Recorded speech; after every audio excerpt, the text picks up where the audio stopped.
Okay. Share button. Oh, but anyway, Adrian also got a few companies to share, right? Today, Adrian can share more lah. Yeah, Adrian, the peers, right? Okay, then Daniel begin. Alright, cool. Yep. So I'm on to IPG. Some follow-up from the side here. So question that I had from previous one, apart from needing to touch up on the management and the number side, would be what's the core tech in laser, how long it takes to R&D, and look into quantum computing. Wait, I heard they keep their echo. They are the only one who get this. Okay. Sorry. Hello. Testing. Oh, much better. Oh, now Okay. better. Okay, now it's better. So if there's echo, tell me. I have to mute and unmute again. Seems to be working somehow. Okay. So quantum computing, customer retention rates, product quality and market leadership, percentage of R&D as compared to revenue, right? So. Yeah. Is this not working? Oh. So to touch on. Well, I managed to find on the market position for this company. Apparently, this is a very highlighted company in fiber lasers industry. But first off, let me differentiate what's fiber laser between fiber laser and quantum computing. To cut it into a layman term, quantum computing are basically applied in telecommunications, as I previously suspected. And the thing is that this is about improving the speed of the telecommunications. It's mainly for Wi-Fi connections, what you call computer-to-computer communications in terms of all the bits and bandwidth kind of thing. And where else for fiber laser is more for welding, cutting, grinding. These are more machinery jobs, as well as the LiDAR applications. Quantum computing, they are not used in sensing, but used in communications of data. So that's the first difference. All right. So now the market, now the fiber laser is still in expansion. Expansion as in is gaining market share from carbon dioxide laser, CO2 laser. Yes, carbon dioxide laser, as well as the other gas phase laser. Mainly in welding, cutting, not actually grinding, welding and cutting applications in the manufacturing lines. They are also trying to penetrate LiDAR, but this requires further R&D. That's why it is quite common to see companies doing fiber lasers. They would have R&D spending, and is quite a portion. Anyway, in fiber laser, IPG, according to Heat Science, also another player in fiber laser, they are ranked as number one, top one globally, right? The largest player and the supplier for fiber laser. And despite that, they're having low debt profile as compared to the peers. Later I will show. Which allows them to navigate the market cycles better. Why the market cycle is due to manufacturing cycle. So manufacturing cycle would affect their capex cycle, which affects the investment into the fiber laser machinery and replacement of old CO2 lasers, cutting machines into new fiber lasers chain. Yeah. A little bit more update. This is a typical manufacturing company whereby you would have backlogs. Backlogs, not in terms of multiple years, but in terms of next 1 year, and it will split into what's confirmed and what's perceived to be the order intake next year, like a projection, right? So So the backlogs for this company is increasing, yes, year by year. This is the amount. So from 210 of 171.6 million up to 712 million in 218. Right. So as the company grows, of course, increase. Daniel, your mic Again, echo. Right. echo again. Hello. Better? Yes. Good. Right. So yeah, it does have backlogs, and how indicative of it of the future sales.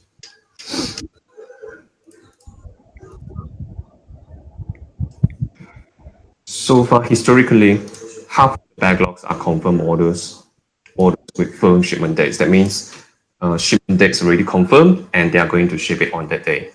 And the other half are projections. So here,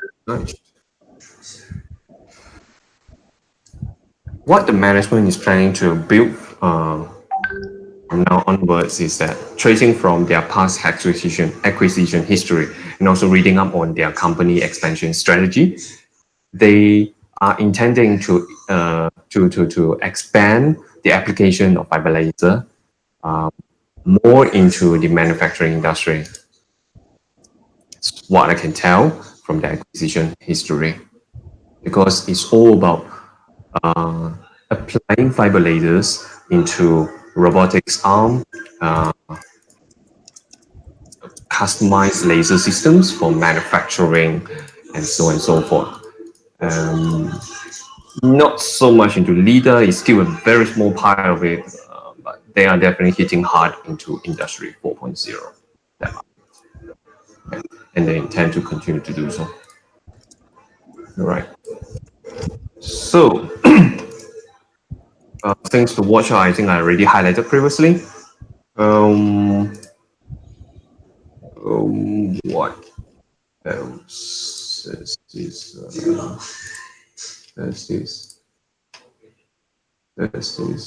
Yep. In terms of the management side, kind of real short, there is of course, the founder itself would hold the company for about 31% of the total shareholding. That means the founder itself has very big say, and he's the guy, age 80 already, and holds 31% of the total outstanding shares. But of course, he has quite a rich history in being very technical in fiber lasers. I mean, laser field in short. And he's Russian, of course. And throughout his career, he earned awards, well-known awards in his career, right? And he's a scientist, so kind of in short, he's someone like coming from a very technical background and very research based, and able to enrich himself with entrepreneurial knowledge, and found this company later on. So that's how he come up with. Yeah. So he has about 31% of the total outstanding shares and working power, and yeah, he's also one of the significant shareholders. These few guys, why I highlight them, because they are the trustees of this guy. So it's like 4 Russians as the key persons in the company, and they hold the highest voting power as well, collectively. Their remuneration portion is way less than 5%. It's actually 2.9 or about 3%, something like that. So it's pretty low. In terms of related party transactions, not really that much either. Yeah. So, in my opinion, I feel that the management side, they come quite clean so far. The only thing that we may want to look at is that this significant shareholder, which is the founder, is age 80, which is quite some age already, and he could have passed on to one of these guys, all right, which is still 55, 58, and he's a trusted guy by him because they are the trustees of his trust fund, where through his trust fund, he collectively holds 31% of the outstanding shares and voting power. So there is a likely successors in line. So just that in terms of management, I don't really see some hiccup there. It's more about the company earning forwards and how they navigate the market structure, market cycles. In terms of financials, I got to say that compared to its peers, they are considered quite clean. Quite clean in the sense where low in goodwill, despite yes, there's some bump. I mean, there's some increase in goodwill because of the recent acquisitions, but it's still relatively clean as compared to the peers. And in terms of that, it's still relatively low. Due to the nature of its vertically integrated business, whereby from the start they're keeping stocks in each of the stage, so that it's also one of their strategy to slow down the technology transfer to the outsiders, like China copycats or so on. So they keep they manufacture all these key components by themselves. And in each of stage, you have to imagine that they have to keep stocks to build the parts. So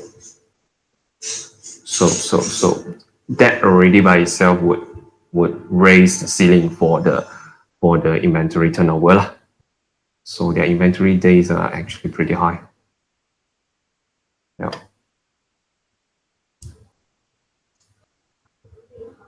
In terms of comparison to the peers, of course, you can see that the cash conversion cycle is one of the highest. In terms of debt, look at debt, this line. Debt versus net tangible assets. IPG photonics a pretty low proportion of them are debts as compared to the other peers. The other one is Wuhan Rakers, that's China company. And the other one, that's lower one, also a Euro company called Genoptics, but literally one of the lowest is IPG. And then another one, look at their EBIT over total assets, which is the operating income over the total assets they have. Comparatively to the peers, right, IPG stands quite tall, which is 20%. Coherent, next one is about 17%. Wuhan at 21%. The only one that's higher than IPG is Wuhan. But of course, that one I need to dig further into the financials because I'm not really so sure if that's the real figure.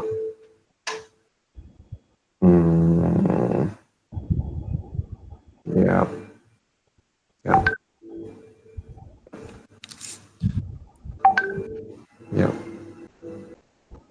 That's interesting. Lumentum is cash conversion cycle is only 78 days, but even then, 78 days were about 2 months, 2.5 months. Yeah, it's pretty long, the cash conversion cycle for IPG. Okay. So as compared to the peers, share price, how it moves, IPG, basically, they're all having a spikes somewhere between 2016 to 2017, and then drops down to 2018 to 3 months. Daniel, Yep. 没有啊。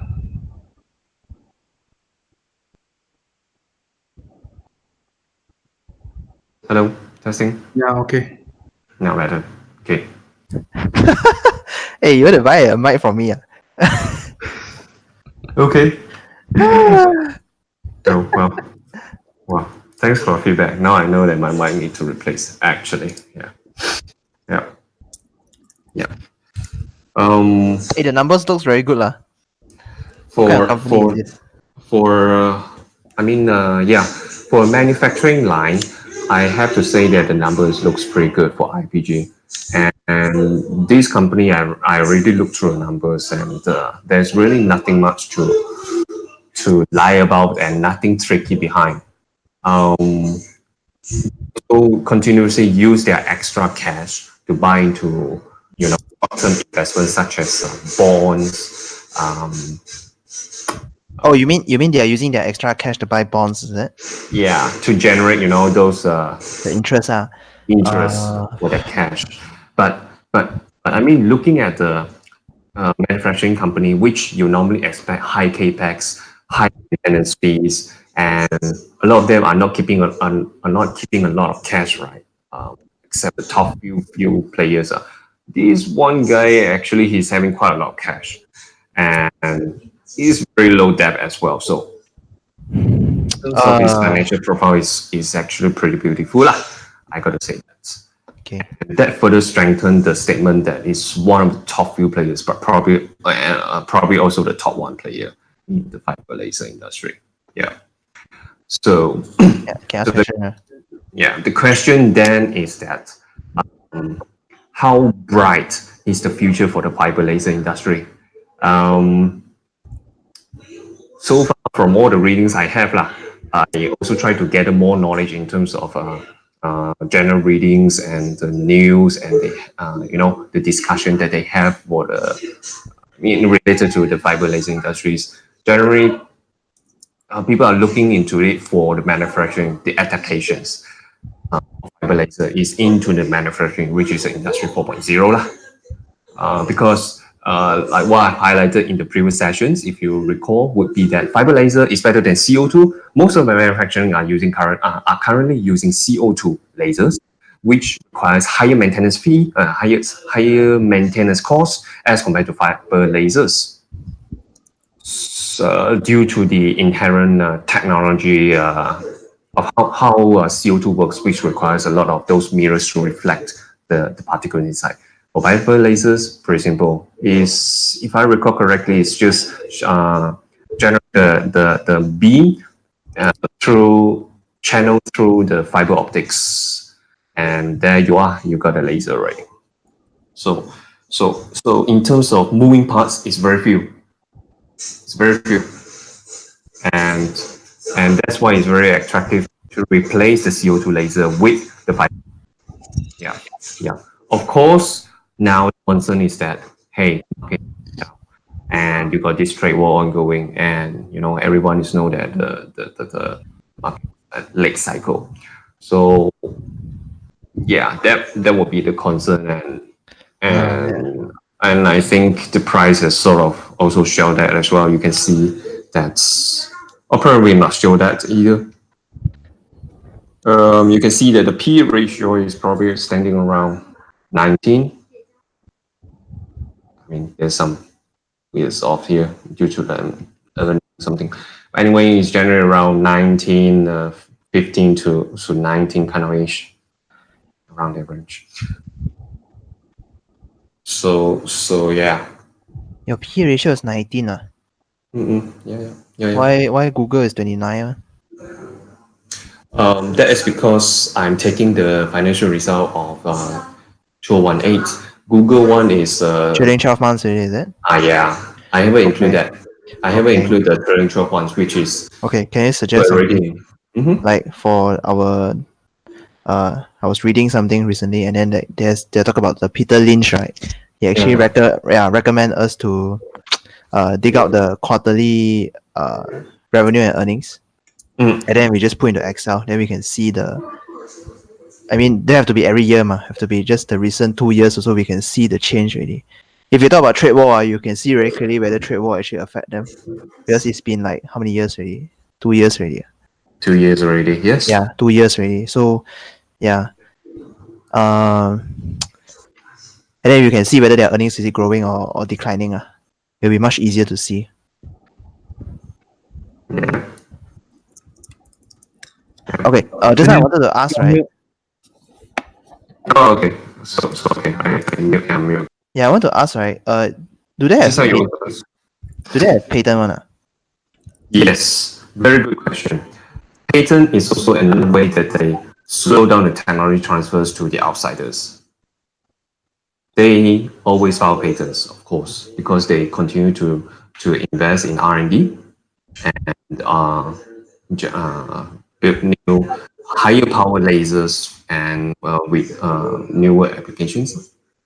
Yeah, and which each one of them they will have patents. So they basically use patents and keeping key components in house, slow down the technology transfer, and to sort of like help them in the maintaining in the front line lah, in their competition.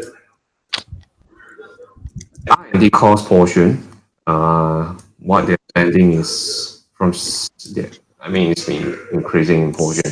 Despite the revenue increase, the portion in R&D is also increasing from 6 to 8%. For the peers, it's generally around 5 to 6%. That's what I see from the numbers. Yeah. So if you talk about question about like effect of trade war into this company, in 2018 there is some slowdown. You can see a significant slowdown in other regions. Only US is pushing up the sales. 2019 I'm not so sure yet because I haven't incorporated data. Yeah. So their profit margin is protected by their patents. Yes, I believe so. Because they are able to actually retain their gross profit margin despite increased competitions. Hey, your net profit margin also very high, leh. 30%. Yes, for this, I mean, for companies like this is This one sell the fiber laser only, right? yes. But let's look at their peers. A picture, fiber laser. Let me see. Yep. I mean, it's actually one of the highest among the peers. The other one is Wuhan Breakers Laser, and Wuhan is actually in China. Yeah. Surprisingly, the largest market for this IPG is in China. It's about half of their revenue. Almost. Okay. But Daniel, usually their laser, right? Is installed in the installed in the manufacturing plant machine. Correct. Usually it's there. Usually is there. You try to imagine automotive, very straightforward. Automotive, you see a lot of robotic arms, right? I mean, those arm points where you have the welding, they use lasers. CO2 lasers, but now they're switching over to fiber lasers due to the lower maintenance cost. Okay. Yes, and this company is a vertically integrated one. They produce all these key components themselves, and probably they sub the casing, all those not so important one outside lah. Yeah, so generally protect themselves and slow down the technology transfers through patent and vertical integration. Phonics. Yep.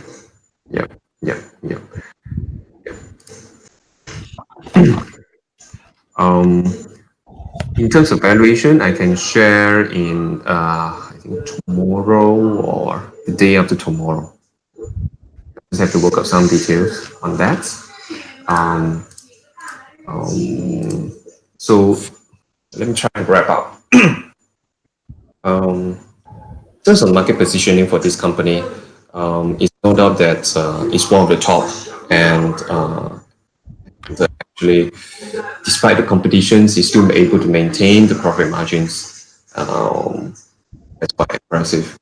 So that also tells us that their R&D is actually yielding some result. What else to say? Their management and their management is quite well versed and knows a lot about this laser industry. It's not like some sales guy trying to lead a high-tech company. No. The founder itself, he is really a scientist, and he also won national awards in Russia for these lasers invention. So he's really he knows about this laser stuff lah, and they are really capable of doing this R&D and lead the front line lah, in a sense. And they will continue to do so. So the challenge would be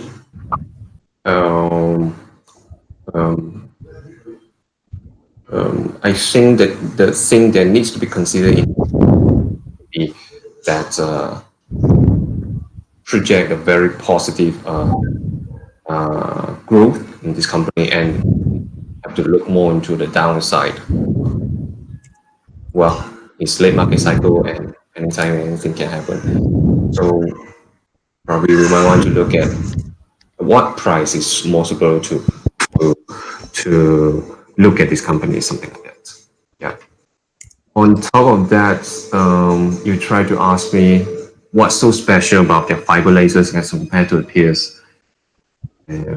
On that, I have nothing much to offer because I didn't manage to find more useful information than what I already have in the annual reports. So yeah, on that is quite limited, the information. Oops. Product quality, yeah, that one I can't really answer much. It's just that I get to know the market leadership lah. Customer retention rate, not really shown anywhere. I only know that they have major customers.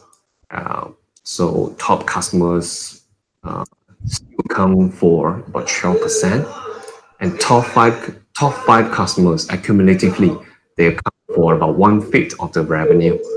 So they do have some reliance on the top 5 customers, because if they all left, it would actually erase 1/5 of their revenue. Yeah. How long it takes to R&D? I have not much information to offer on that as well at the moment. Yeah. What's the quoting in laser? That's definitely fiber laser, and they only focus in fiber laser. Yeah.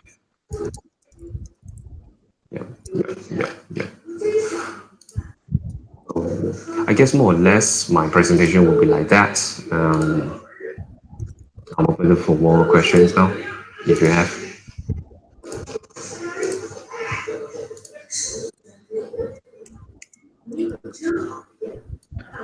Richard, no question.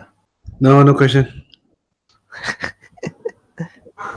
Richard got opinion. Hey, I'm supposed to take notes, oh. 哎呦，已经在放空了。哎， My opinion.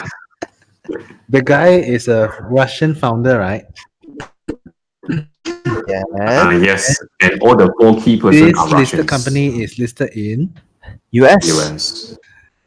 Why so strange? And apparently, the company is not in Russia. The company is headquartered in US. Yeah, but they're holding Russian passport or they are holding US passport? Dual citizen, Russian and US.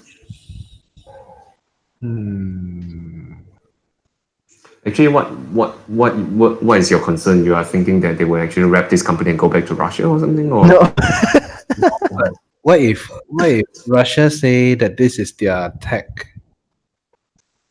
No. Don't The allow US to in use. US. The patent is filed in US. Oh. They are more or less functioning like a US company, and the only thing is that they are of Russian citizen also, and US citizen also. Russian One good of them ma. is actually Russian very good. So they 着楼 lah, something like that lah. But they are not hunted by Russian what you call government lah. Not in that sense. So In US, how you get hunt? I mean, let's just talk. politics. No, let's just talk in a potential scenario. Then let's say Russia and China are friends, right? Mhm. So will China be very aligned into buying or using the technology, or they can invent their own stuff? Well, that's the thing. China has their own player, which is quite prominent one called Wuhan Rakers laser technology. This is from the numbers itself, it looks interesting to look into because they also got low depth and also very high EB to total. So have you so-called the patent? This so-called patent, is it something that the moment like this Wuhan, they totally cannot copy or what? Well, that's where the trade war about law, right?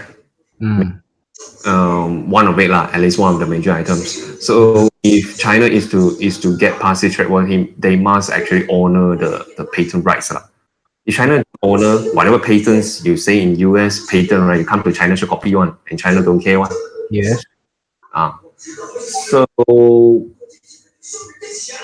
So then it's I can't really say that China would follow the patent or something, but Okay, additional questions will be: does this IPG has a factory in China? yes. And number two is this IPG, the main customers are from where? Well, actually, more than almost half of In China. you can see 43% is from China. Okay, interesting. And then their selling price, as in the things, the product price compared to this Wuhan one, how big of a difference is it? Do you know? I definitely can Google up a little bit on that. Find all the components. I'm sure there are some price around it. Obviously, this Wuhan and IPG is a much more bigger player compared to Wuhan, right? You see the revenue. Yeah, you can see their revenue and the size of company already. So The net profit margin, I'm not sure how massage is the Wuhan numbers are, but if you look at the profit margins, it's actually quite high, right? So if a similar return company and similar profit company and everything is similar in terms of technology and everything, but this Wuhan is about 5 or 6 times smaller than IPG, will I invest in IPG or Wuhan? Yeah, that's a very good question. Market cap is about at least 1.5 times smaller. ROE is also better. So about the PE so wide, this Wuhan view one. Well, yeah, that's why in terms of numbers, I haven't scrutinized on the Wuhan there. Yeah. Oh, okay. Yeah. Revenue 3-year CAGR 67% or growing like a tech company. Okay, study this Wuhan next round. Wuhan is also US company. I mean, NASDAQ listed in No, Wuhan is in Shanghai. Yeah. Shanghai. Okay. Yes. Oh, okay. Your IPG I was looking through their quarter reports 2019. Yeah. What you found? You got see No, I didn't. I Huh? haven't looked into that. You have to look. I haven't looked into that. Yeah, better you look at the recent quarter one lah. I don't know lah. Looks quite bleak lah. Market downturn. See? The company will reduce global headcount by more than 300 positions and decrease other direct labor costs. IBG has implemented a hiring freeze and expects limited replacement of workforce attrition. Okay. Yeah. Then Signs of market downturn. No? Cool. Yeah. So But I cannot understand. Like you see the Q3 report, the profit plunge, the profit drop about 40% compared to last year, 3 months. Why such drastic? Why so drastic? It's like totally no order or what? But also here, right? What lah? It says that it affect their book to bill ratio. Okay. I know that they are very good at their technology, but if they are so good at their technology, why they cannot sell? No, I think has to look at the peers as well. This one, I mean, if market downturns, it affect every player. Yeah. And I think ultimately you also need to understand like how is their, you know, they call it what high power continuous wave laser. How is this laser? Is it like one off or is it reoccurring?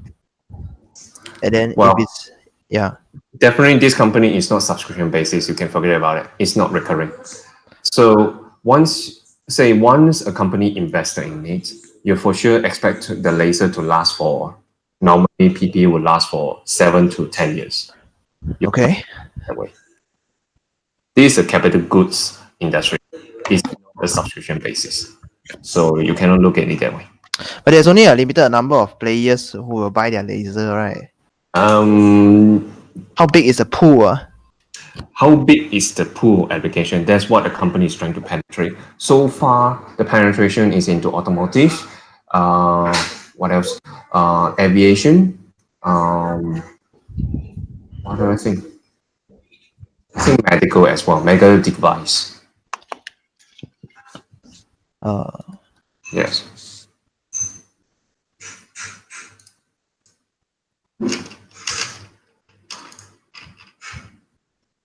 Okay. Yep. They say what? We are 2018 quarter report. We are reinforcing our competitive lead in our core metal processing market. Core metal processing market. That is the welding, cutting thing. Metal processing. What I mean by that is basically how you process metal. Like heat, like what you call sort of temporary heating the metal. Steel and iron. Steel and iron. Yeah, how you deal with them. Steel, iron, copper, aluminium, carbon. Metal. Yeah. So, yeah. Yeah. And for your information, the coherent incorporation also face a plunge, right? It's from 2009 to 2004 already. 2018 to 2019. Your 2019 is a trailing 2019 is annualized one. is it? No, this is annualized one because they in June. That's why you get the annualized one. Oh. Here. Wuhan is China upcoming robotic manufacturing hub.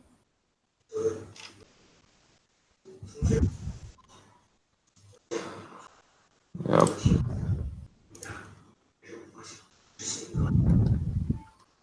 Yep. Okay, I mean, okay lah. The number looks good until 2018 and 2019. It looks like crap. It's like it's not growing. Yes. Yes. That's where the risk is. It doesn't grow also, never mind. It doesn't look like they can protect their business. More like cyclical type, more like project or what? I'm not sure the exact end product. It's definitely a cyclical type because 94% of their customers are in manufacturing, and you know very well manufacturing has a cycle.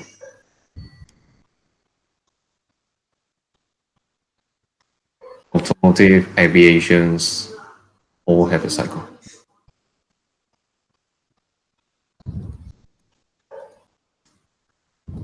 Okay, I think we can move on. Any further questions? No. Okay, next.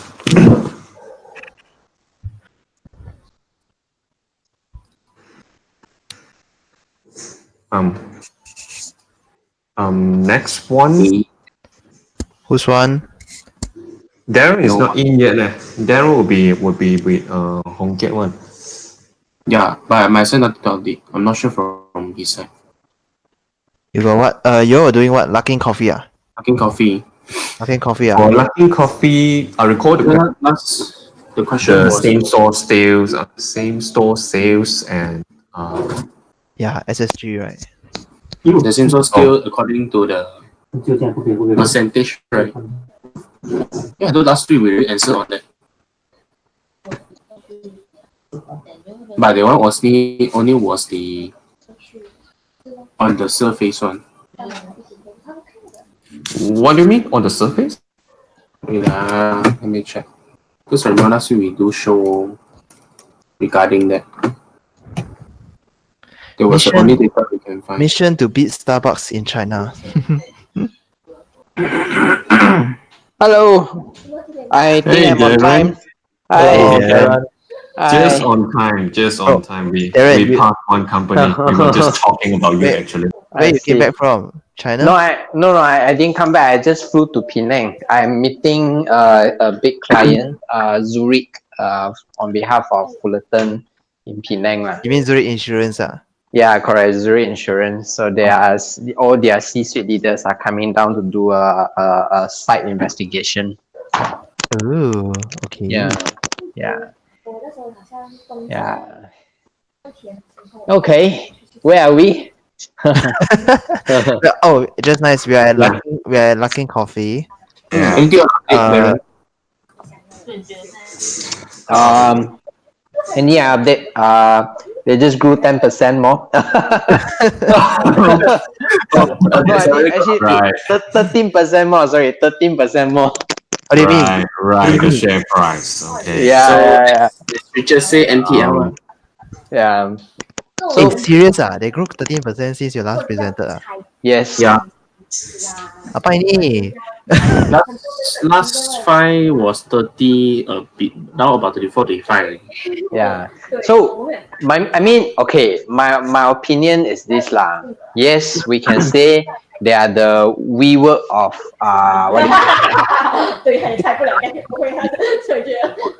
Who's that? Who's laughing over there? Hong Kiet, your mic is it?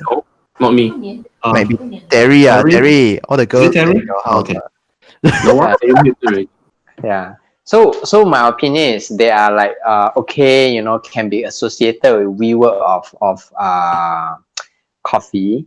But I feel that there's still a runway to it.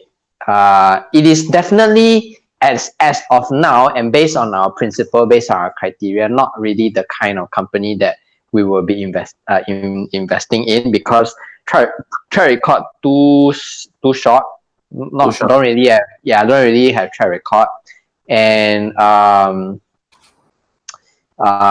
strategy wise they haven't really proven themselves to be how different compared to WeWork, compared to Grab, compared to Uber, where they are burning cash to reach critical mass and all that. But even with this kind of company, the thing is in terms of is playing with financial market lah. Valuation can go out and all that. So Sounds right. yeah, so I mean, to me it's a short term thing, short to medium term, and then it is not really investing for the medium term, but it's trading. So the way I see is if I need the extra money like 1, 2K or whatever, you just put in and you don't look at it, and then you just leave it there. That's as of now, their model is like that. If you want to capture some wave, I mean comparing them to their peers, how much is Starbucks worth? 100 over, right? More than that. More than that, right? Yeah, so they're only like 30 plus. They are like the Xiaomi of computer and technology stuff. Sorry, what do you mean 30 plus? 30 plus what? The share price right now. Starbucks was 88. Starbucks No, is you cannot say like that one. Wait, with market cap. Market cap. Yeah, lah, okay. From Cannot see market cap cannot perspective. see cannot Yeah. see share price. 4 billion. Yeah. Starbucks is 100 billion. Yeah. Your friend here, Luckin Coffee, is 8 billion.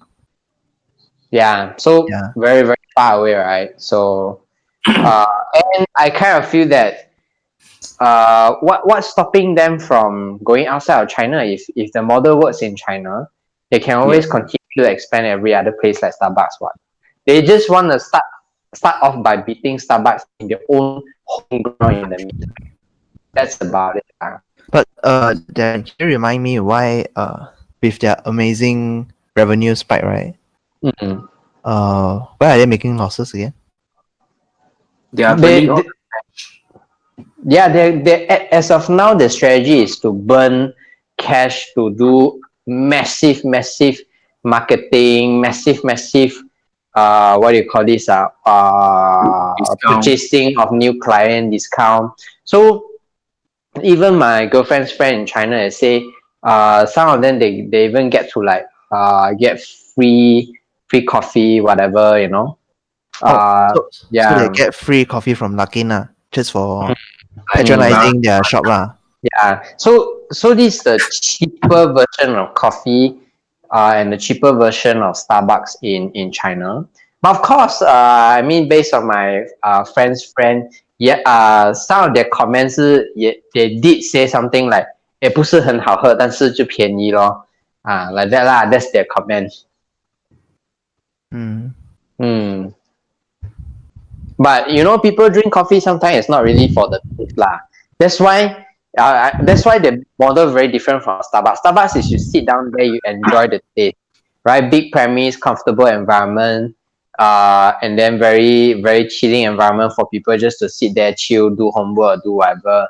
But this one is all very, very small shop lots, 7-Eleven style, grab and go or online delivery. So it's not really going for the taste, but more like going for the of caffeine. more for working adults. Yeah, caffeine dose working adult. That's that kind of model. Okay. How they fund their generosity?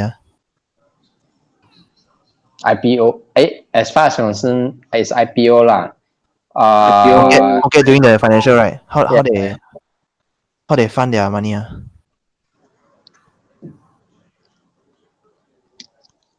You look at the financing activity, can find On because I remember there was few round of raising fund. fundraising lah. Only that means they keep issue share only lah. Let me double check.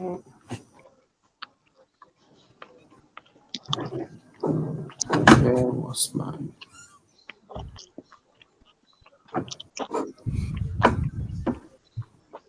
他的 quarter report 很短吧？很短咯，没有什么东西看的。That's why very limited information. Yeah, I think the annual report should be a little bit more, right? Should add more info on that lah.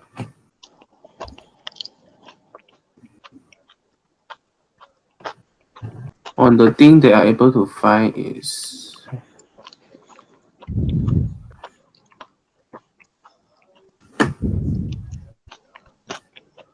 their IPO valuation was about 2.9 billion.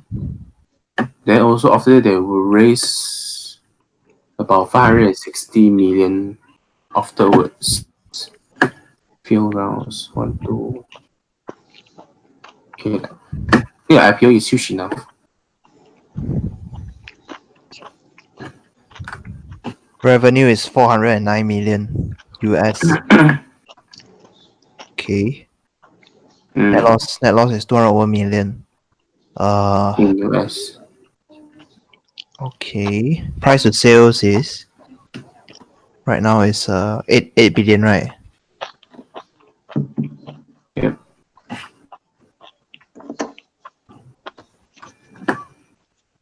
So actually, to me, at this moment, still very limited information.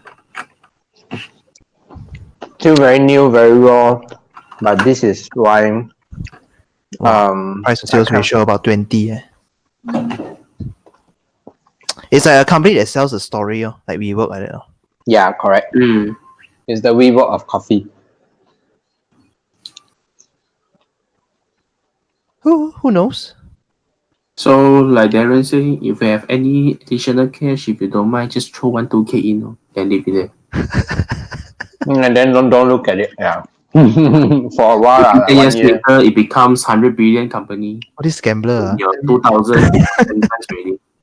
I mean, sometimes in life, it's like you look at, sorry to quote this example, Richard, it's like seeing Bitcoin at $5, that kind of thing. Mm. Even if you just try 1K inside, never mind, right? Yeah. Yeah. Who knows? Your $5 become how 20,000 US. Sounds like the get rich quick scheme that always people offer. Sounds like that pitch. Just put in $2,000. Why not? Just a bit of money. You might get more 10 cash times later on. anyway. Yeah. You might get 10 times later on. Okay, I have no more question already. Agent, anything you want to comment? From Adrian or Richard or anybody else. So I think we can proceed. So next time I buy 1 cup back for you. Like King Coffee. So you taste it. Yeah, it was right in front of me. Okay. Did you drink it? You didn't drink it. That day I eat too full 吃到爆炸了，哦喝不下。 Okay. So Hongkat, just the question is that, so you're saying the same store sales was actually increasing or decreasing? Increasing last time. I need to find back. I remember last week we show already. Okay. It was increasing. No further question. But I forgot where this come from already. Never mind, you go on first. I find back the record. Okay. Any other questions? Okay. If no questions, then Wan Yang, your side, you have any update with your own company, the trailer?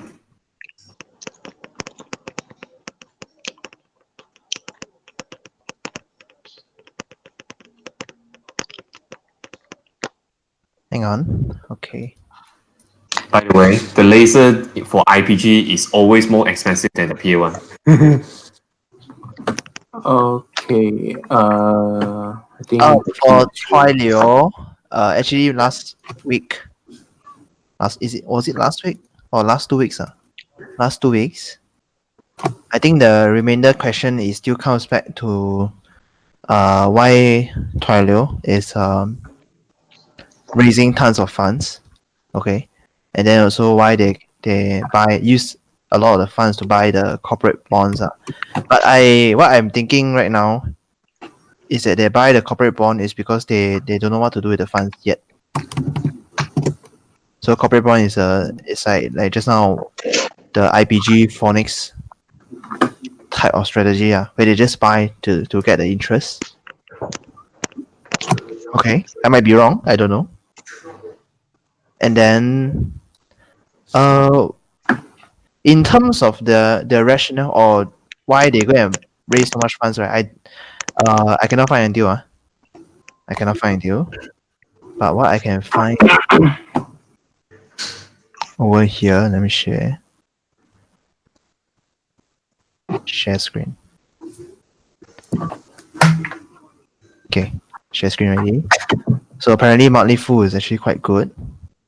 So I was like looking and then so they were actually funding.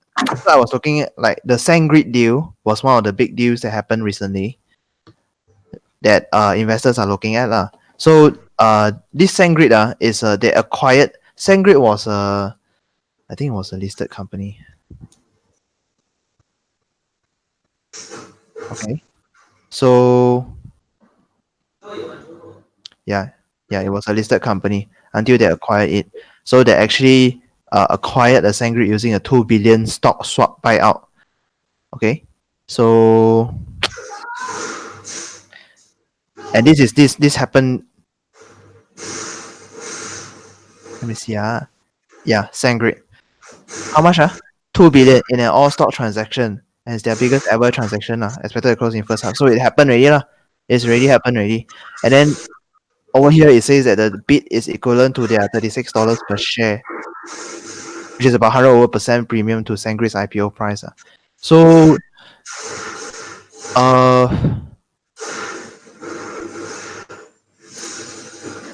I personally don't know, like, Twilio itself, are they, I mean, in this type of SaaS type of market, they actually value companies like that one. That means they use their price to sale and then they just buy only. Buy already, then then like that lah. Then of course this one they use shares only so they are protecting their cash. But then it comes back to the question, if let's say they buy using shares, then okay, it may be a smart move, but then you go and raise the funds for what? It means they right now they are keeping about 1.5 billion net cash. 1.5 billion net cash in their balance sheet at the moment.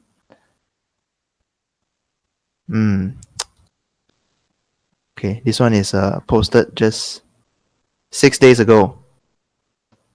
Okay, so this guy also talking about his cash.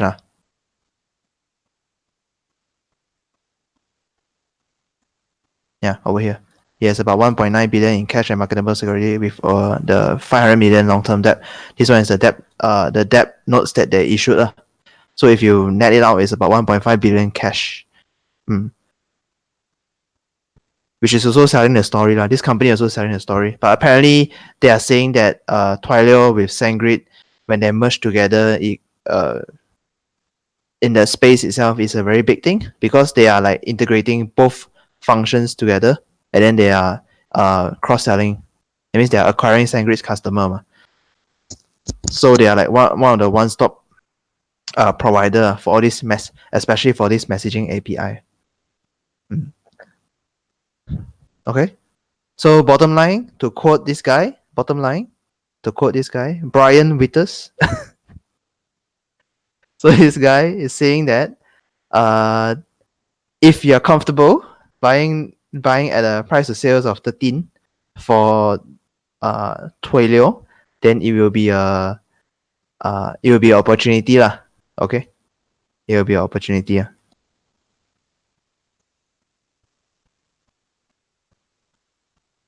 But you might need to hold a long term. So that's all only for Twilio lah. I think, unless someone can enlighten me on how we can better judge this type of company also.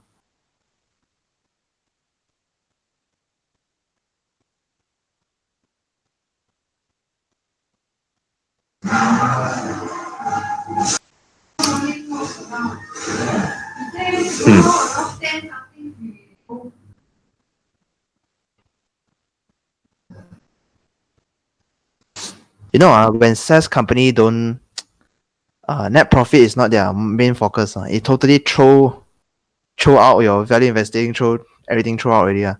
It's like basically, everyone is like competing on the expanding their revenue, expanding their user base.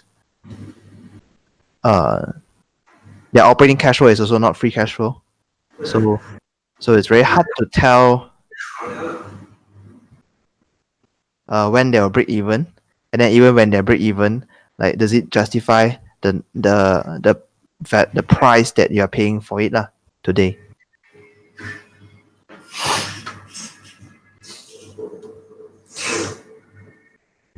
But do you see this Twilio actually going for profitability or any business plan or any development plan that they have that point them towards to a potential profit or something? No, then I think that's it. I think this type of company is maybe is the type where good to just to keep watch, but probably not so good to hold it. Not so good to buy it now. Something that you can keep in mind lah.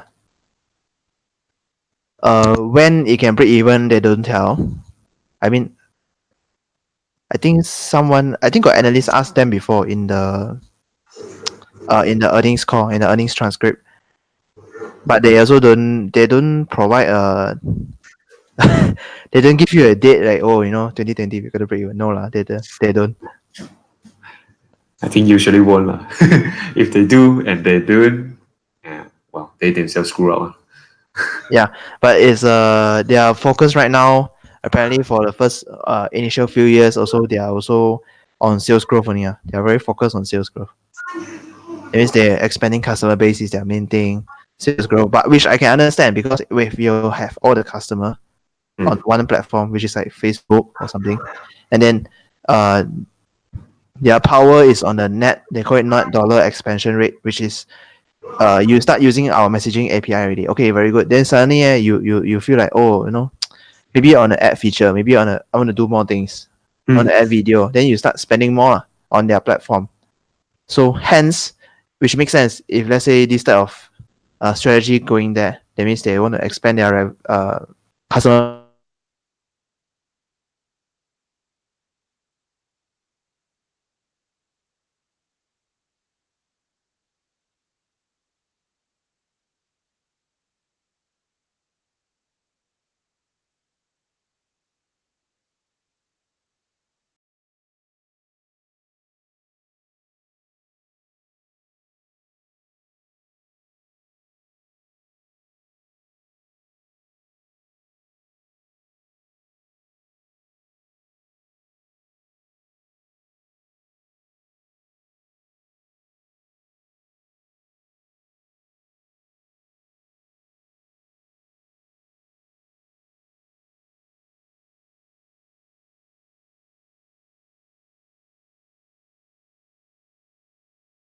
Also quite volatile, but the bandwidth, the market cap is much smaller. Everyone is much smaller compared to Twilio.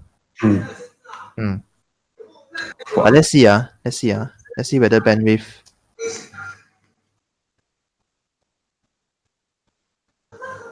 Let's see whether bandwidth is burning cash too. I remember I saw bandwidth makes profit one. Hence, that's why there's a positive.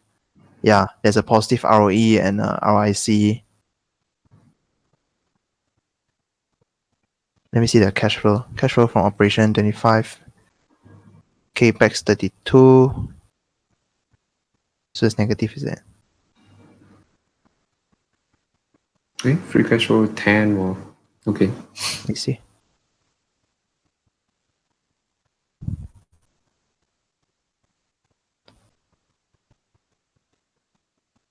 Whoa, so poor one. As of 31st December.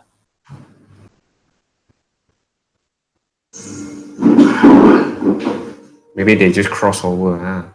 Yeah, but you see recently this company bandwidth, they are raising fund in their trading 12 month. Yeah, but 2018 they are making money financing 10 million, maybe borrowings, operating 24 million, investing 30 million.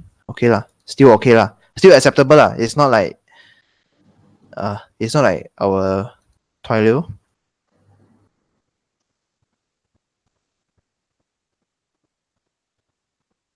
Twilio is about, let's see.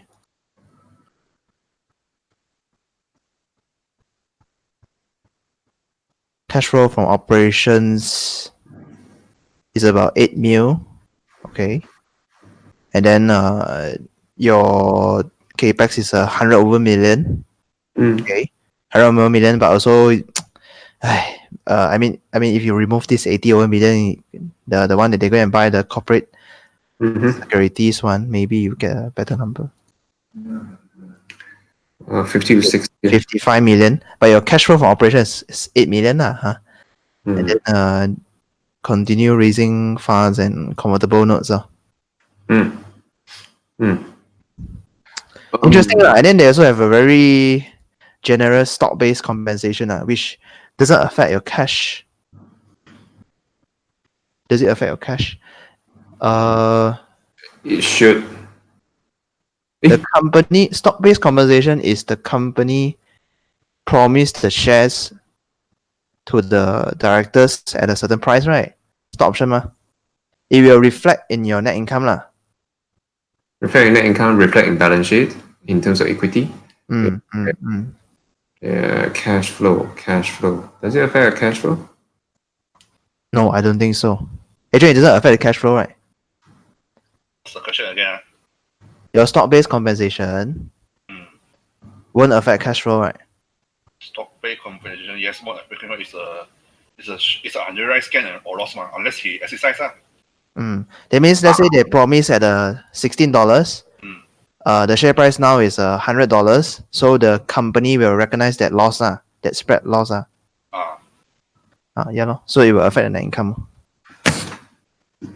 It's an unrealized income, not the cash. Okay. This Twilio, well, since it's a SaaS company, right? I can actually consider it as a subscription basis company whereby you will subscribe a package or I don't know credits or how many periods to use their service, something like that. Yeah. From what I understand is that they are more towards the pay per use type one. That means you load a certain credit, you can actually use for like how many message or what like that one. I remember that I saw from the video one. You load a certain credit, you can actually create your own phone number, and then you can send a message, something like that.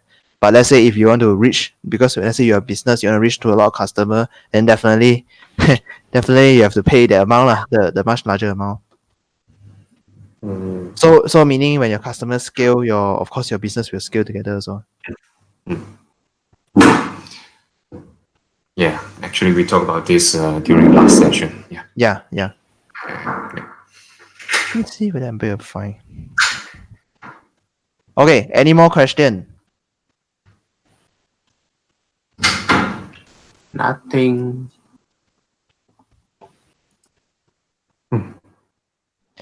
No. Okay. Question is, Oh, wow. Lift.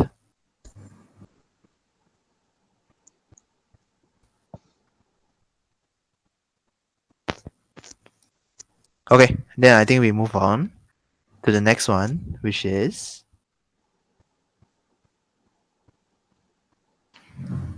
Well, next one is that Asahi. just said- Asahi was agent's one, is it?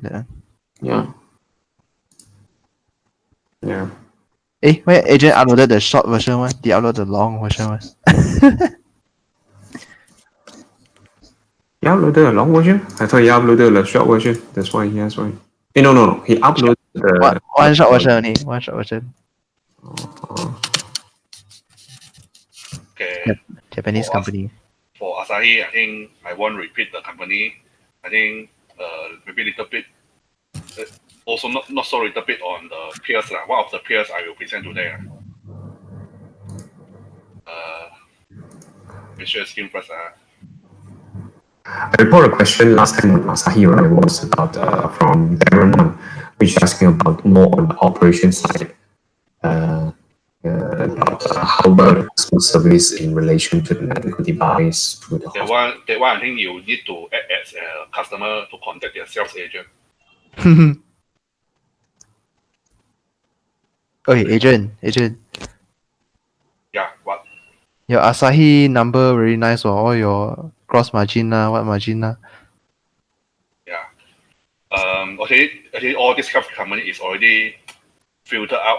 It's already, I mean, among I think 20, 30 company is what I present to you is already the cream already. Oh, okay. Okay, coming back again, when study healthcare company or upcoming, I mean, like healthcare with technology company, the two things I will look at is still these two things. Do this product and service improve patient outcome? Do this company product and services help reduce system-wide cost? This is the two things you have to answer or ask yourself whenever you come across with a healthcare company. For me, at least, because a lot of healthcare company is hyping up on how to monetize his revenue model. One, they are just a hype for the hype on it. Like I think there is a company doing manufacture artificial heart one. that one, if you heard the business model doing artificial fat, wow, sound really sexy, sound really superior technology. But if you think how to monetize or whether this revenue is sustainable, you have to ask. Again, come back to these two questions. So okay, last now I because time is limited, so last time I ignore the industry. So now I cover back the industry. So first of all, the industry tailwind, because healthcare informatics from a new basis for competition is where very well-informed patients have a bigger say in the market. As you see recently, actually a lot of investors short selling, especially in the pharmaceutical market one, because they tends to believe pharmaceutical has a inefficiency system that bullying consumer. And so now motivated patients are looking for simple ways and small gadgets to track their timely health outcome on cloud. This is where the health technology come in. Even all the big tech companies such as Microsoft, Google and Amazon also looking at this kind of health tech related company. They want to acquire healthcare company to make them become a health tech. So instead of trailing, patients are likely to be supported by removed by clinician. Effective data collection and analysis can also be used for better design health service and support clinical research. So industry trend. So currently, all this data are from US one. So 60% of an individual total lifetime healthcare cost is incurred over the age of 65 years old. So the US population 65 plus after means older than 65 years old is forecast to grow by approximately 80% over the next 20 years. So healthcare spending per capita is increasingly big by approximately 5 to 7% per annum in developing countries. So impact of changing demography, as you see, this one I only repeat, so I don't want to repeat. This one is US. So now China is also projecting. Actually, China has the largest old folk in the world, even larger than Japan, because based on its large population.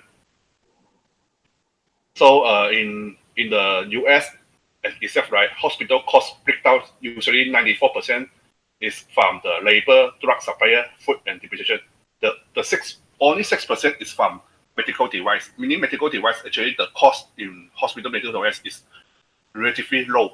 So the 94%, right, what is where the so-called the hospital automation coming in to disrupt hospital operation. So lower care intensity, meaning lower cost. As you see, we have the most high cost in the hospital is usually the ICU cost. So industry trend, you can see the health expenditure by United States is all time going up. And US consumer and standard medical price is also going up.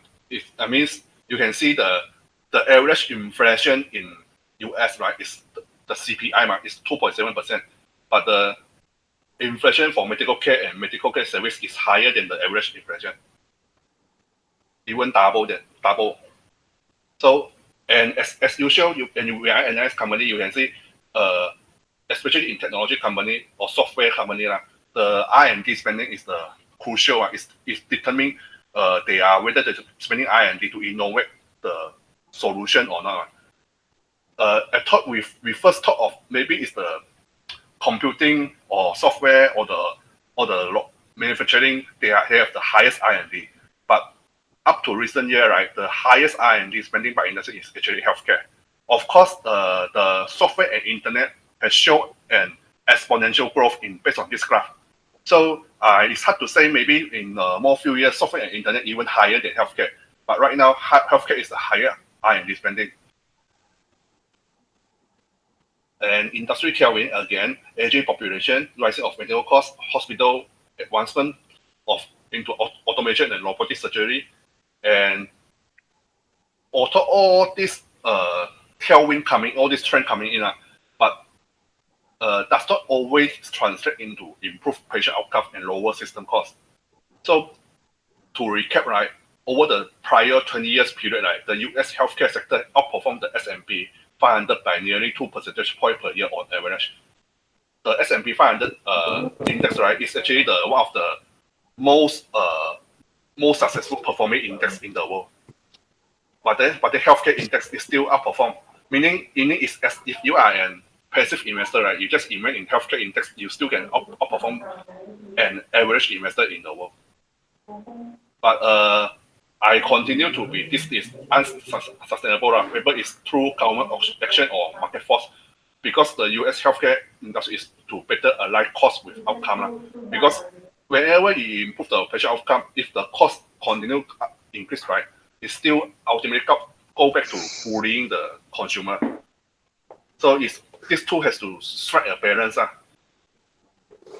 So this one is again, I repeat already. So you can see the based on the right hand side. This one is from Bloomberg one. So an industry bottom up again. This tool improve patient outcome and reduce system cost. So today the company I'm going to present is called Massimo Corporation. It's listed in Nasdaq. It's a US company. You are so unlucky. After need to use keyboard. 好彩我早点回来。Who is there speaking? That's Daniel's. I think Daniel's sister. Is it? 我都怕等下我。Daniel. Oh, sorry. I think I should mute it. Okay, I continue. So this company is called Massimo. It's not the local bread company. The first time I look at it, I thought it's a bread company. Massy. Wow, 8 billion eh.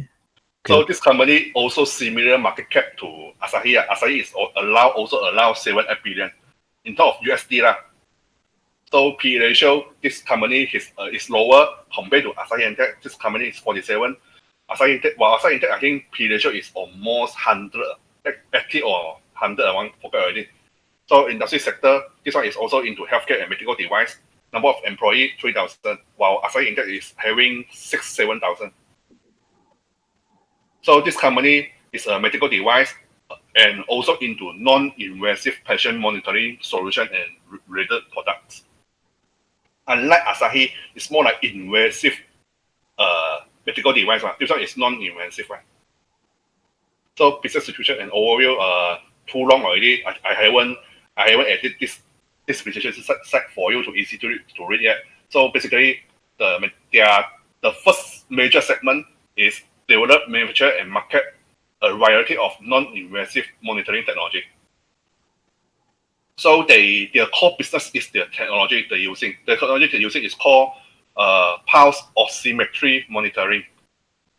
So it's a signal extraction technology to include non-invasive monitoring of blood constituents with an optical signature, optical organs, oximetry monitoring, electrical brain functioning monitoring. Basically, everything is monitoring. Meaning they use a machine on your body to monitoring your medical report and also your data. So this is the conventional pulse oximetry. I don't want to describe here because it's quite wordy. So this is the limitation of conventional pulse oximetry.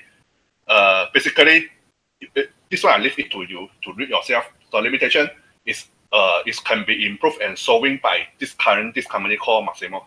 So Massimo set pulse oximetry is they have a medical device, click in your fingertip and measure through motion and low perfusion, so that they can get the result of your SpO2, which is your blood oxygenation, and all the related medical data.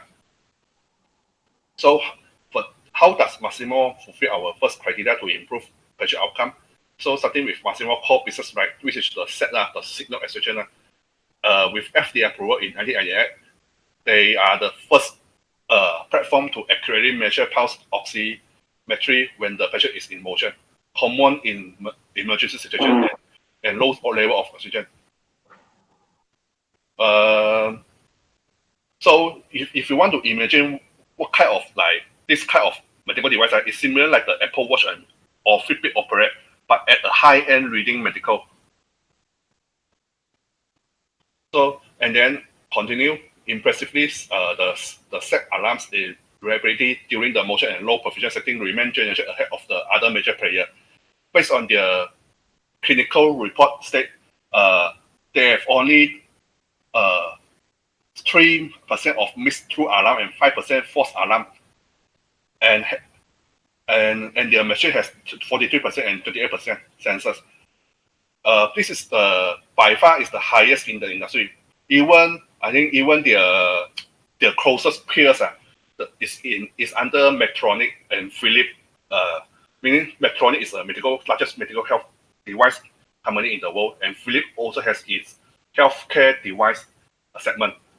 The closest peers has a, I mean, compare, they have only very low errors, like 3% and 5%, whereas their peers have like maybe 30-40%. Despite such a wide lead in performance, right, Massimo announced at their investor day, the latest one I think is last month, they have made their set even more accurate, meaning they continue, they even up to 3 and 5%, they don't want to stop. They want to continue until to be continued lower and lower. So this why I don't want to talk first. So the company culture is actually R&D focused because the founder and the CEO, I mean both the founder are electrical engineer background, and with the type of lead, most medical device company right would declare retreat and drop R&D spending and harvest higher cash flow. Instead, Massimo push further. One false alarm is too many. They continue spend higher R&D and continue to improve their patient outcome, even though they claim the victory in the reading already. So this will, I mean, this what is the outcome and what is the mode they are building? This will continue building in the future with a really strong high switching cost for end consumer. So technology board and monitor, right, is a classic razor and blade business model. The company sell technology product that go into both Massimo branded monitor and OEM branded. So this equipment actually, this product life cycle is around 10 to 12 years, and also 5 to 7 years contract for the sensor lah. And the latest right, you can see the customer is also included from Philips and all the other company, and they have a 98% customer renewal rate. So another thing is what they, because of their focus and access and their technology, so they have a superior technology, and so they have almost become the market leader in US already. And this one is another technology in their Rainbow. Rainbow is another reading, another medical device. This one I skip, you can read yourself. And this one is a fingertip. This one is the brand monitoring data one. The medical device to read your brand one. This one I skip because it's all the technical things. And this one is also technical things. This one is another, it's more like a airway gas monitoring solution. It's a air path pressure for your oxygen. So it's this one is I skip first. So continue the business market opportunity. Last year, meaning 2018, Massimo announced it was one of the egg company out of more than 250 selected by the FDA for SPT approval of a system designed to detect respiratory problem related to opioid overdose. So this one is also really promising market outlook for this company, as there were 991 million prescription written in the US, 92 million US adult use prescription. And brand monitoring and opioid, this one is the data. This one is supporting what why brand monitoring data can be useful. This one is also telling you they also connect to the phone like our Apple Watch and Fitbit lah. So another one, the previously all I talked about is to improve the patient outcome. So how are they reducing system-wide costs? First and foremost, the high accuracy of Massimo non-invasive sensor relieves doctor and nurse from having to extract blood while string often while the patient is in motion to get patient data. This invasive procedure raises the risk of infection and potential liability to the doctor. So first of all, they reduce costs from this. And second, Massimo sensor and monitor greatly reduce the number of false alarm and are more accurate with alarm. So this one is also saving time and also saving the medical professional who rush into the room. as the expenses of other patients. And to prove in terms of statistic, this one is a quantifiable saving by the SEC. This data is all released by the investor presentation by the Massimo. So this one is the other segment. That's how all this segment is under medical device. This one is other segment called hospital automation. This segment is considered quite new one. So this does not contribute a large revenue to the company yet. I think it's less than 5% one. But this one is also a very promising outlook for this company. Become more like a technology company instead of a healthcare company. So hospital automation, this one is a competitive solution, meaning what the conventional doing is they are this kind of point of care device, meaning they structure the department and the software solution, right, is all quite single way path one, but Massimo provide as a centralized solution one. So hospital automation. So Massimo has fully penetrated the critical care bed in US hospital where patient vital signs are continuously monitored. But this is not the case on the general floor yet. Only 10% of general floor bed in the US use continuous monitoring. So meaning the general bed in US, right, it still has a lot of room to improve for continuous monitoring penetration. And rather than, this one is also telling you how they save costs, because rather than doing spot check, nurse can monitor patient while 24 hours, 7 days from a screen at the nurse station.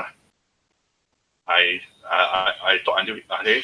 Then next is this one is also the monitoring technology across all the Massimo. So this one I also technical thing, okay. And then this one is more like telling you what is the total addressable market.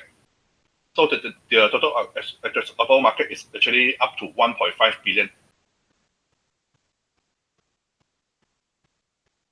So why hospital automation can reduce cost? Because by streamlining patient monitoring in all hospital settings, Massimo's product help hospital run more efficiently, and also decluttering operation room, shortening patient time in ICU bed, and accelerating surgery times benefit everyone involved.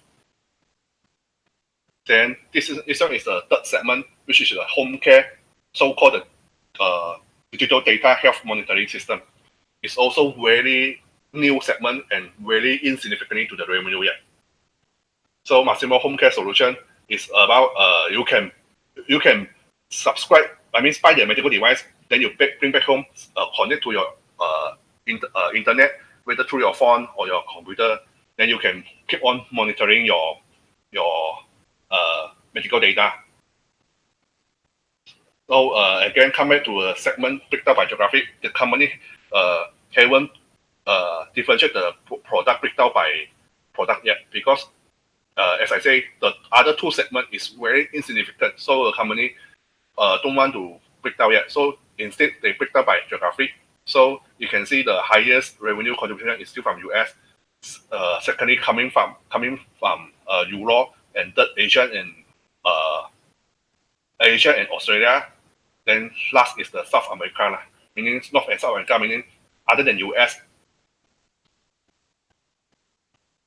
And what I can see here is all are growing, but the most highest growing is in Europe, Middle East, and Africa. So corporate structure, nothing special. They are company based in Delaware, which is a state in US. They have office and company everywhere, including Australia, China, Hong Kong, Japan, and Singapore. So the management team is first of all, there are two founders. One of the founders already quit from the management team to become a non-operating officer. So while the other founder, which called Joe Kenny, is still chairman and CEO of the board. So this is the key person of the company. This guy is a Middle East person. It's not a US citizen. It's actually born in Iran and migrate to United States at the age of 9. And he has a breakout in both bachelor degree and master degree in electrical engineering from San Diego State University. So he founded the medical technology company Massimo in 1989, and was later joined by the partner, means another partner is a Muslim, Mohammed Diet. The company is now publicly traded and employed more than 4,000 people. So what is this person special about is because this company, right, how to say, it's more like a tech company than healthcare company. Initially, what the both founder vision, right? And also they working with the early version of power oximetry that use sensor to measure oxygen level in the blood, and then they transfer into current, more accurate and more correct one. So the shareholding structure, actually almost all are institutional investor, but there is the founder CEO himself has hold 7% shareholding in the company. While this 7% is actually sell down a lot already. Previously he owned more than, I think, around 10-15% one. Because to provide liquidity to the US market, he is forced to sell a few million shares recently. So the short interest ratio, what I can see here is out of 100%, only 1.4% is in short selling. I mean, out of all the trader buying and selling, only 1.4% is in short. And also the short ratio is 2.49. 2.49 meaning is a total short sell trading, right, divided by the volume, the total trade volume. Meaning 2.49 is relatively very low short selling. And then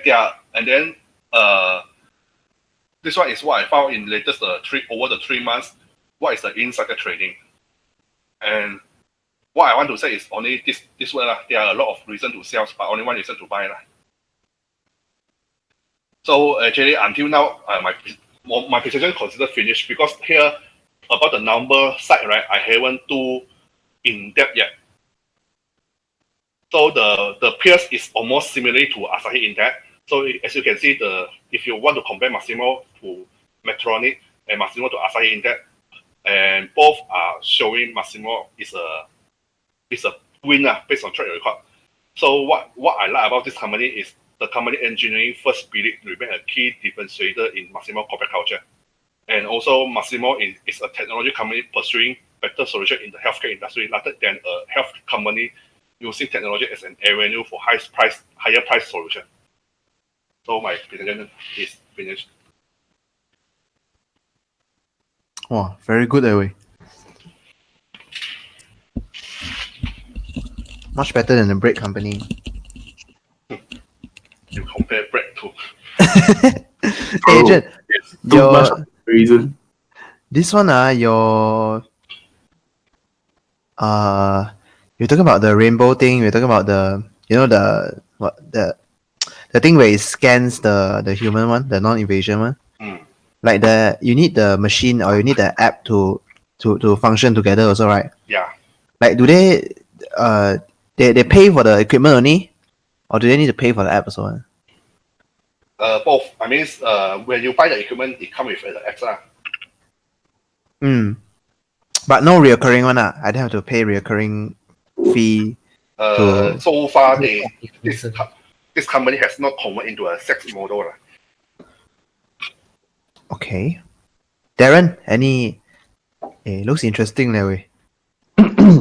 I mean, compared to Asahi, I like this better because of the distribution of the market, number one. Number two, it is less sophisticated to be used. It doesn't require training. Therefore, the penetrability into the market is higher. It's easier to sell. And also the fact, I actually wanted to mention that, Adrian, when you mentioned that because of this non-invasive method, therefore doctors do not need to withdraw that much blood, right? Actually, this is not true because the things that people focus on using this device versus the thing that people focus on after they extract the blood, right, is actually two different things. So this one is actually to focus more on monitoring safety of patient when they come into the hospital network system, meaning to say, especially ICU, high DU, where nurses, it really makes nurses' lives so much easier, where they have all these monitors, they can just sit at a control area and then they don't need to keep going back to the patient's bed, right? So this is true. Then because of the fact that it's so easy to use, it's easier to sell across different markets. So my only question is, how are they patented and how easily copied is the technology? Number one. Yeah, and what are their growth plans, as in, are they venturing into new markets or anything like that? Because honestly, I see this so often. It's like so easily encountered in almost just any kind of healthcare environment. Even when it comes to clinic will also buy these kind of devices lah. And then maybe to understand what is the profit margin per device, or Actually, the profit margin, right? For device, I don't know lah. But based on as a group, right? This profit margin is higher than the Asahi Intech one. Yeah, I also think so. Because it's much less sophisticated to use. Because Asahi Intech is still more like a manufacturing company than a technology company. And increasingly moving forward, I do agree that with the fact that more organizations around the world are going towards the cloud-based technology, more even corporate companies also want data of their healthcare patient, right? I can see that they are positioned quite unique at the forefront to switch and to help collect chronic diseases data from patients.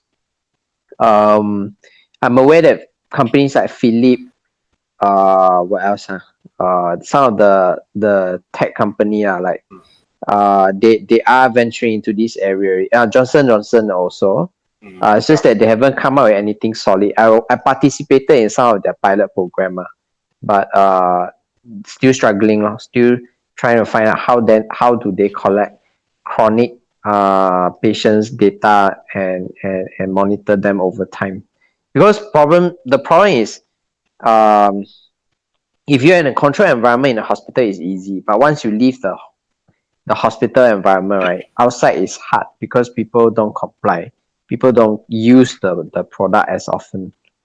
Yeah, but with this, with Apple Watch, whatever, they install the sensor behind, right? Then maybe it can be a next breakthrough.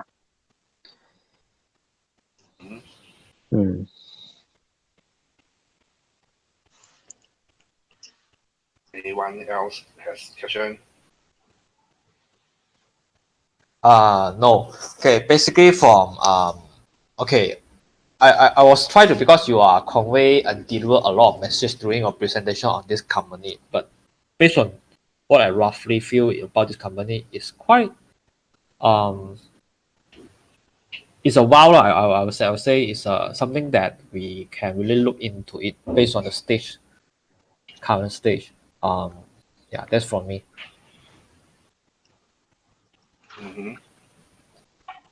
Yeah, what about others?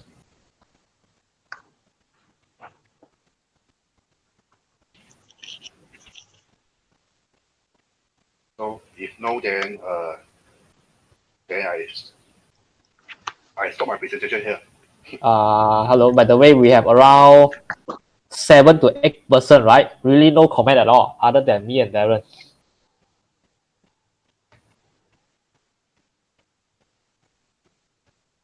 Hello, everyone.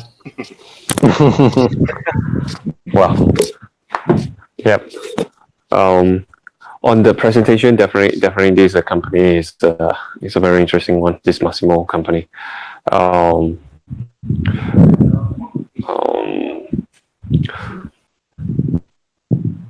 Just one thing. I'm not sure if I missed out in the points because somewhere I actually skipped out. I'd like to know is that if they manufacture these things themselves as well. I mean, apart from patent, they do manufacturing all these things themselves in house. Everything 包干了 their own selves, or they sell to outside people. If they sell to outside people, how are they going to protect their inventions, so on and so forth. Yeah. What else I can think of? Other than that, I can't really think of anything else to ask at the moment. Yeah. Yeah. Okay.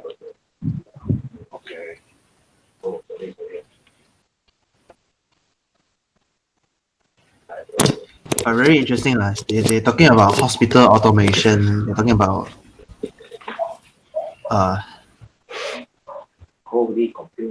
like a IoT, right? IoT solution for a hospital. Huh.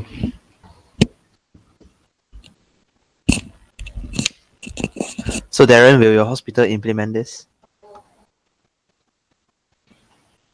It is already massively being used across almost all hospitals, you know.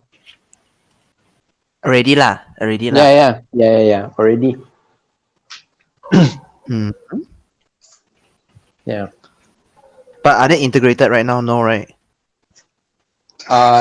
Singapore, yes. Malaysia to a very small extent. Oh, that means Singapore is like the nurse can monitor a patient from isolate area, is it? Yep, can. In Malaysia, only some private hospital can, like Sunway Medical, they can.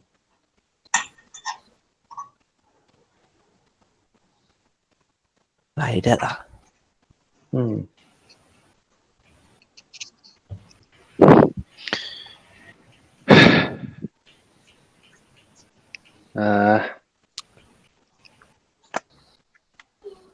Why are there so much awkward pauses? I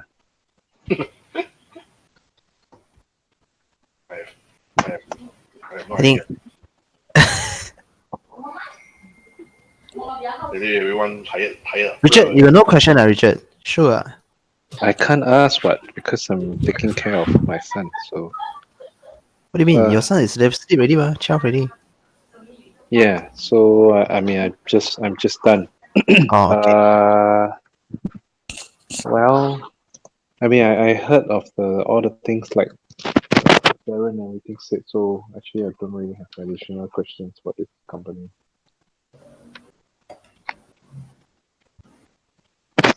I don't. Sorry, what were you saying? I said I don't have any additional questions. Hey, but their product a lot. I'm going through their website right now. A lot. Yeah. If you want to understand the product one by one, I think it took you a very long time. Even there's a lot of clinical report. They even have what? Massimo University. Oh my god, what is this? Learn how to use their product.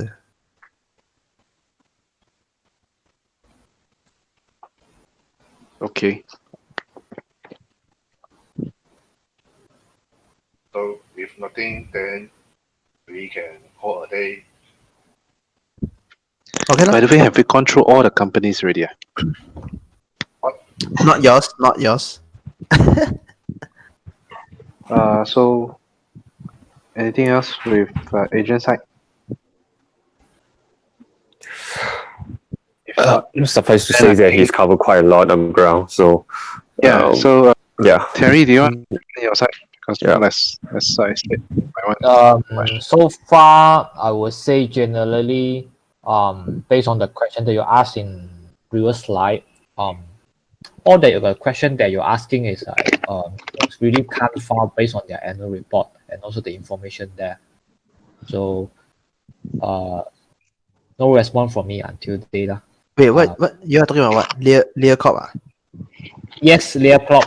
Oh, There are a few questions including what is the CEO MD future directions. I mean, we are more concerned on the management part and also about the goodwill. But it seems that I mean, it's like I'm not sure whether the company is trying to be low profile or they are not emphasized on the statement from the CEO or MD, but it seems that they just mentioned about okay, what are they doing and what are they going to do next, blah blah blah, all this kind of stuff. But I mean, they don't really emphasize in individuals directions.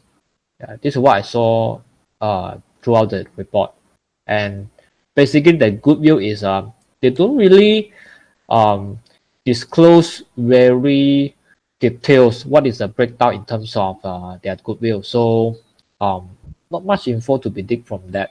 But it sounds like, I mean, based on the financial terms, it seems like this company is performing okay. And based on the business model presented by Richard's last 2 to 3 weeks, I think this company is worth to study further. But just that the questions that has been highlighted previously, seems like there's no clear answer based on the information research so far. Driverless car. Yep. There's a question posted by Richard previously, asking about did they have the intention or purpose to so-called spin off their so-called car seat, right? And they want to focus on their electric part. But based on what that I browsed during the annual report, right, it seems like their unit cost range is more towards integrations of both in terms of instead of managing or diverting their direction into each of the segments separately. They are trying to integrate both of the segment into once, and they highlight this is why they are able to strike to us today. Okay. Okay. So, Terry, if you have an opportunity to invest tonight, will you invest? Yeah, I will seriously consider about this company. Seriously. Yeah. So now being US time is in the morning, Monday morning. Yeah, MTL. No lah, we got I Monday. think- No, I mean, no, Saturday, no, Sunday lah. I mean, wait. Okay. Sunday Sorry, lah. so Sunday. Sorry. It's Monday your later. Monday morning lah. Tomorrow. Tomorrow. But Yeah, basically, based on just now the company presented by Adrian, I think is it's another good company to look further into as well. Why suddenly Taiji the agents come from? You're talking about Lear Corp focus. What the heck, man? Very good. Don't like that, bro. Suddenly turn. Oh, okay, I know why lah. Right. I thought you were today you were asking Terry to belanja makan also. Wait, bro. Tonight we're talking about shares company. You Taiji, I can Taiji also ma. But your Lear Corp I'm looking at the notes right now because I don't really recall a lot based on the last presentation. But over here it says what it says lots of selling from different people, but still owns sizable portion, and then what don't actively acquire company, no white mode. Okay, no white mode. I mean, if you're really looking for a surface, right, it seems that this company, just look at the business model, you think like, I mean, it's just like not the mode is not really that wide, because you might think that okay, car seat, right, car seat together with the electric component, any other company can do it. Not necessarily why this company instead of others. Yeah. But they keep claiming that they are able to integrate both of them into something that is very unique, and this is what the so-called car manufacturing is looking for. This is so-called what their value. Who doing the business part? Hey, Richard, you doing business, is it? Yes. Yeah. You can upload the slide on the CNC. The slide. I'm not using my com now. I'm using my phone only. Can you or Terry, can you open the slide? Slide. No, it's not in the. It's in the drive. I don't see it. It is the drive. No, Richard, by the way, your slide is contains Oh, total of it's here. 58 Sorry. pages. It's Yeah. here. It's here. It's here. okay, never mind. Huanya has it. Okay. There are car seat, but they can do driverless tech. Okay. Well, And then the margin is very good because of the financial is very good because of What do you mean margin? The comment that I put over there, right? yeah. Wait, I think their margin is good because they are one of the top and they are the premium suppliers of the car seats. Oh, So Yes. EM Premium car seat, they claim. yeah, OEM because you don't see any brand on your car seat, right? You don't, right? yeah. You don't. Yeah, you don't. But then the car seat also got brand one. So that means their brand towards the suppliers, but OEM to the end customers lah. So it's like I don't think you will see brands of the car seat in a Ferrari car, right? You don't but then you see the Ferrari logo in the car seat lah. But then their car seats are actually branded stuff lah. So that is their I will assume that's where their margin comes from lah for car seats. Oh, because they're selling to the premium side one. Yeah. And Okay. then the rest of the tech, right? It's actually even from the videos, if you actually watch it before last time I shared the links. Yes. The direction it seems to be more integrated towards the car seats rather than they want to do something special about their tech. So in that case, it's like integrated car seat manufacturer, like what Terry said, rather than what. Oh, so you're saying that they are more like a car seat manufacturer right now rather than a driverless tech company type of company.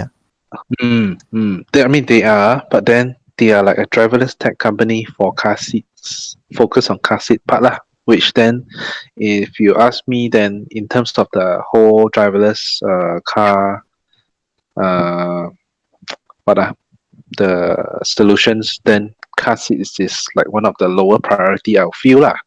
Yeah. Then again, if you see their video, the car seat is quite fancy lah. Can turn here, turn there, can do a lot of things. Can detect accident, Hey, that can one is put the aircon. car seat, no ma. That one is their solution ma. Their driverless solution. So they can put all this and then integrate into their car seat lah. Yeah. If you watch, you should try and watch the video again, and then you see some of it. Actually, the two videos are already sufficient to understand the whole company already, I think lah. Then like they have sensors that they can put in the car, and then from there they can actually detect whether a car is going to crash them or not. So when they do that, then the seat will like suddenly jump up, something like that lah. Then they. But they do also provide all this electrical cabling and everything. I can't remember what is the name I call it for the whole system, which I feel is also integrated to their car seat because all this cabling and everything in their so-called high-tech car seats require a lot of cabling. So they actually provide that lah. I do wonder whether they actually provide the whole entire solution of all the wiring and everything for the cars, which they may, because some of the solutions that they provide is actually for the car engines, like capacitors and stuff. But I think the majority of the so-called high profits actually come from integrating the car seats plus the cabling lah. So yeah, I guess half lor. Which then comes to me asking Terry is if tomorrow stock market opens, will we actually buy or not? If not, then is it still just okay? I will study, but probably still put in my so-called watch list or what? I will seriously consider it. Yeah, seriously. Which means you won't buy it, right? What do you mean by won't buy it? I would say I mean, No, you Terry. consider what? Hey, why you seriously consider it? Because of the business, because of the valuation, because of the Overall, in general, yeah, you feel it's cheap, is it? not the feel free is cheap, but it's like I found a business is like reasonable business, and the price is not overvalue either.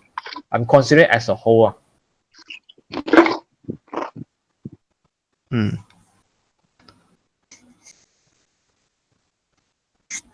Okay. Very good.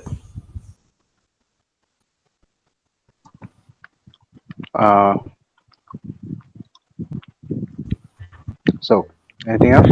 Yep.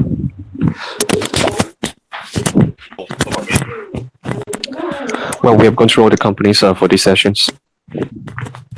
Yeah. Okay, I need to if you have no further questions, input a I think little